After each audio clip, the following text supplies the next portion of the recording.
By no means is the Medical and Dental Association trying to cause confusion, panic, and fear.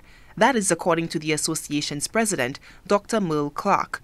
In a previous broadcast of the HTS News Force, an urgent press release from the SLMD cited, quote, "The St. Lucia Medical and Dental Association strongly recommends that all members, physicians, and dentists, for a period of at least 2 weeks, refrain from providing care to patients within their office spaces and instead utilize the various forms of telecommunication which are widely available for urgent consultations." End quote.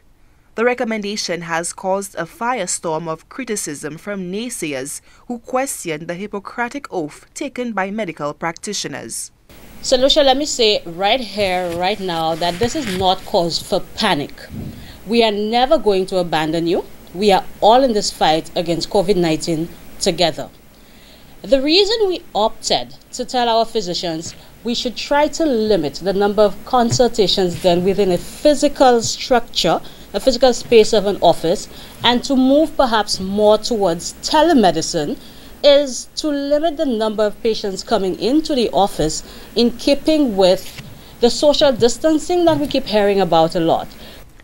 The term telemedicine was broken down by the SLMD president, who says the practice is carried out heavily throughout many regions of the world, even more so now with the global health threat. So essentially, when you call a doctor and say, "Doc, my labs," that sort of thing, and it can be explained to you over the phone, that does not mean that doctors' offices are all just going to simultaneously close and you're not going to be able to see a doctor. Far from it.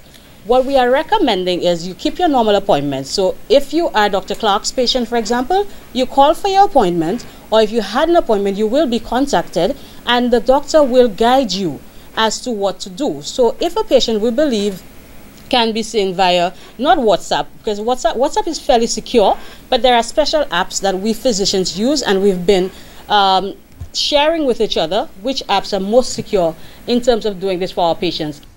The association is gearing up for a full-on war against the novel coronavirus, and in the battle, Dr. Clarke says, no doctor will be left behind. We understand that the large majority of people who get this infection are going to be okay. But of the remaining 20% who may get ill and those who may need mechanical ventilation, if we don't curb this, it's going to overwhelm our already fragile healthcare system, and that is what we're trying to avoid. Moreover, we physicians, particularly in the private sector, what we want is to be able to be available if the call were to come. We have a pending move to the Owen King AU Hospital. Everybody has to be on board for that. If one physician, God forbid, were to become ill, somebody has to replace them. So these are the strategies that we are putting in place to ensure that we protect you, the public. Because if every doctor gets sick at the same time, if every doctor is exposed or has to be quarantined, then we have a problem. During this pandemic, Dr. Clarke says countries cannot rely too heavily on support from foreign allies. However, she did note that if the situation were to worsen, nations like Cuba and Taiwan have pledged to assist St. Lucia. Solange Alfred, HTS News Force.